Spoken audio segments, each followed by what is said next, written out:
Hello Sagittarius, Sun, Moon, Rising, and Venus signs. Kamusta kayo? Sana po nasa mabuti kayong kalagayan. Welcome back po sa Star Tarot. Kung bago kayo dito, welcome din kayo. Thank you for your support.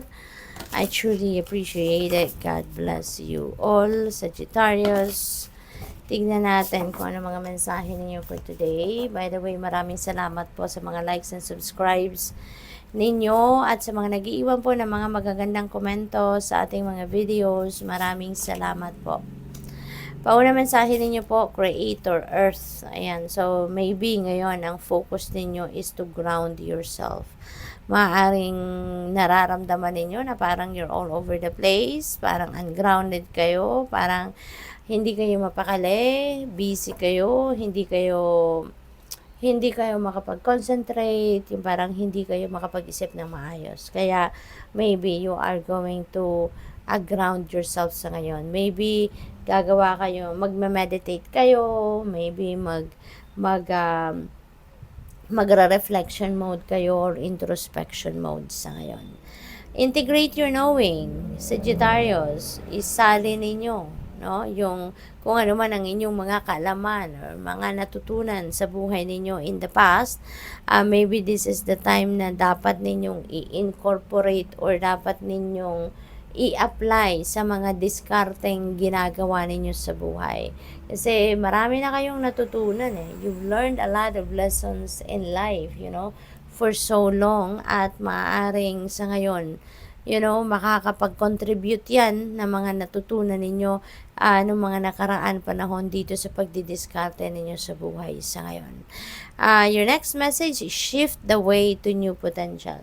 Okay? So, kailangan siguro ninyo rito ng detour. Kailangan ninyo dito ng pagbabago, ng pag-change gear, kung baga, sa driving. So, kailangan ninyo ngayon na pansinin yung mga other alternatives na nandiyan dyan sa inyong paligid.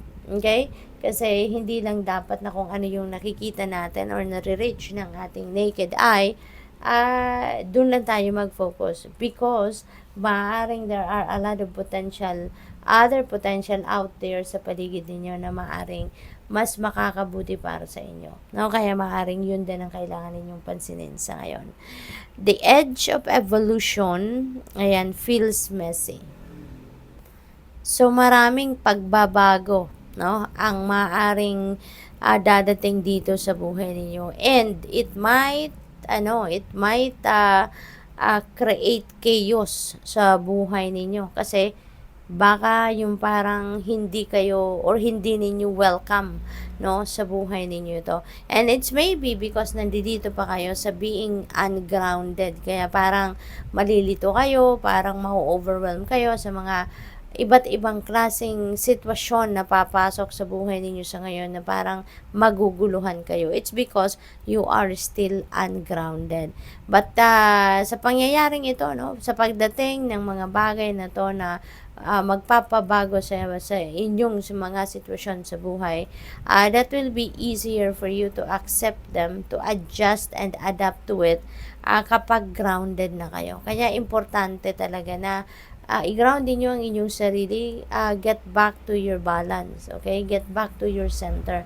And walang problema, wala kayong magiging discomfort na mararamdaman kung kayo ay grounded na, kung kayo ay nakabalik na sa inyong balanse, no?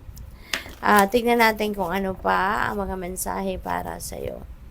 We have authority. Wow, stability. Ito yung magiging focus or isa sa mga magiging focus ninyo sa ngayon, stability, no? Stability ng inyong family and relationship, stability ng inyong trabaho, negosyo, karera, or kung ano pa man, na major areas of life. Ito yun yung focus ninyo sa ngayon.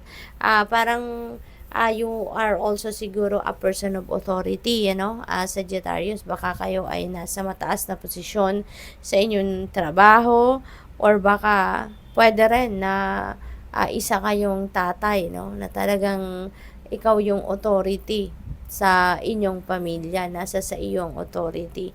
Maaari din na ang iba sa inyo dito will be promoted, sa isang managerial position. Baka kayo ay magiging manager na, supervisor na, mga ganon. What else?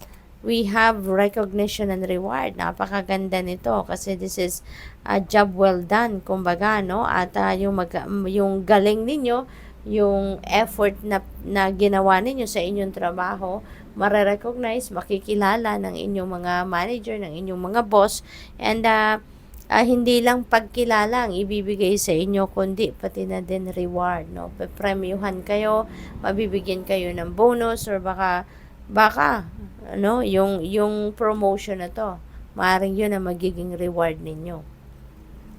What else? We have sacrifice. Ayan, you have sacrificed a lot, diba, sa buhay.